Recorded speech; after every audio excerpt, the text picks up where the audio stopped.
Assalamualaikum warahmatullahi wabarakatuh. Salam guru penggerak. Lihat pengantin sedang diarak. Diarak dengan membawa telur abang. Salam kami dari calon guru penggerak Angkatan 7 Kota Palembang. Perkenalkan, saya Dakim, guru SD Negeri 94 Palembang. Pada kesempatan ini, saya akan memaparkan tentang strategi implementasi pemikiran Ki Hajar Dewantara di sekolah kami. Menurut Ki Hajar Dewantara, tujuan pendidikan adalah menuntun segala kodrat yang ada pada anak-anak agar mereka dapat mencapai keselamatan dan kebahagiaan yang setinggi-tingginya, baik sebagai manusia maupun sebagai anggota masyarakat. Oleh sebab itu, pendidik hanya dapat menuntun tumbuh atau hidupnya kekuatan kodrat yang ada pada anak-anak agar dapat memperbaiki lakunya, bukan dasar hidup dan tumbuhnya kekuatan kodrat anak. Pendidikan adalah taman, sedangkan pendidik adalah petani atau tukang kebun kehidupan. Dalam menuntun laku dan pertumbuhan kodrat anak, Ki Hajar Dewantara mengibaratkan peran pendidik seperti seorang petani atau tukang kebun. Anak-anak itu seperti biji tumbuhan yang disemai dan ditanam oleh petani atau tukang kebun di lahan yang telah disiapkan. Anak-anak itu bagaikan bulir-bulir jagung yang ditanam. Bila biji jagung ditempatkan di tanah yang subur dengan mendapatkan sinar matahari dan pengairan yang baik, maka meskipun biji jagung adalah bibit jagung yang kurang baik atau kurang berkualitas, dapat tumbuh dengan baik karena perhatian dan perawatan dari petani. Demikian sebaliknya, meskipun biji jagung itu disemai adalah bibit berkualitas baik, namun tumbuh di lahan yang gersang dan tidak mendapatkan pengairan dan cahaya matahari, serta tanah dingin Pak Tani, maka biji jagung itu mungkin tumbuh, namun tidak akan optimal. Dalam proses menuntun anak diberi kebebasan, namun pendidik sebagai pamong dalam memberi tuntunan dan arahan agar anak tidak kehilangan arah dan membahayakan dirinya. Seorang pamong dapat memberi tuntunan agar anak menemukan kemerdekaannya dalam belajar. Anak juga secara sadar memahami bahwa kemerdekaan dirinya juga mempengaruhi kemerdekaan anak lain.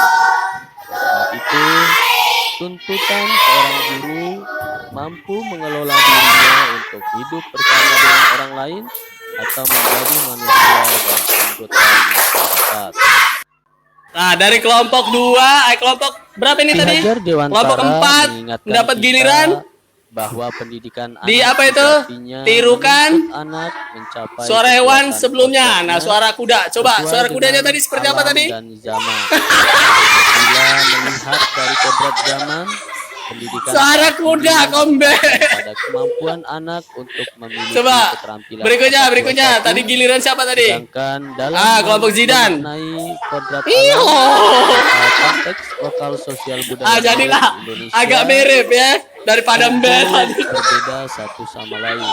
Iya. Murid Lanjut giliran kelompok yang siapa bermain? berada di Indonesia Barat tentu memiliki Nah, karakteristik yang berbeda dengan murid di nanti Indonesia Tengah untuk atau tantangan Indonesia berikutnya Timur. menjawab pertanyaan berkaitan dengan materi Ki pelajaran. Hajar Dewantara mengingatkan kita Jangan dihalangi, awas bahwa kaki. pendidikan anak sejatinya Berapa? dari uraian Ki Hajar Dewantara, beliau mengingatkan peran kita sebagai seorang pendidik, yaitu menuntun anak-anak didik kita agar menemukan potensi dirinya. Kita juga sebagai tukang kebun kehidupan untuk menyemai benih-benih unggul anak-anak didik kita Selain itu, kita juga sebagai seorang pendidik harus menanamkan nilai-nilai budi pekerti yang luhur dan menerapkan pembelajaran yang berpihak pada murid, sehingga murid merasa senang ketika mengikuti kegiatan pembelajaran dan lingkungan sekitarnya menjadi tempat belajar yang menyenangkan. Untuk mewujudkan tujuan pendidikan, Ki Hajar Dewantara memberikan pedoman kepada para pendidik dengan semboyannya yang masih relevan sampai saat ini, yaitu Ingarso Sungtulodo, Ing Madyo Mangunkarso, Tutwuri Handayani. Artinya, di depan memberi teladan, di tengah memberikan semangat, dan di belakang memberikan dorongan. Implementasi pemikiran Ki Hajar Dewantara di sekolah kami. Apa yang perlu dilakukan guru untuk mengimplementasikan pemikiran Ki Hajar Dewantara? Pertama, hargai murid sebagai seorang manusia, hormati segala perbedaan karakter, potensi, dan kodrat setiap murid. Kedua, buatlah suasana belajar yang memerdekakan murid.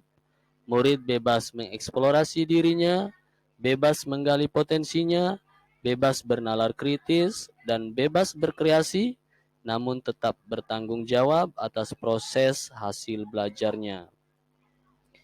Kegiatan positif yang dilakukan di sekolah kami untuk mewujudkan profil pelajar Pancasila yaitu dengan rutin melakukan sholat duha dan membaca Al-Quran secara bersama-sama dan membiasakan 5S yaitu senyum, salam, sapa, sopan, dan santun.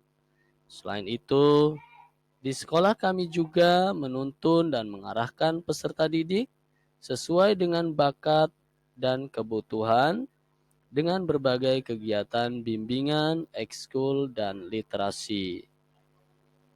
Nah, dari kelompok 2, Dalam kelompok kegiatan berapa ini tadi? pembelajaran, Kelompok 4 saya dapat giliran pembelajaran yang variatif di apa itu? dengan Tirukan memanfaatkan teknologi dan suara alat hewan digital sebelumnya. Nah, suara kuda. Coba suara kudanya tadi seperti apa tadi? pembelajaran dengan kehidupan anak.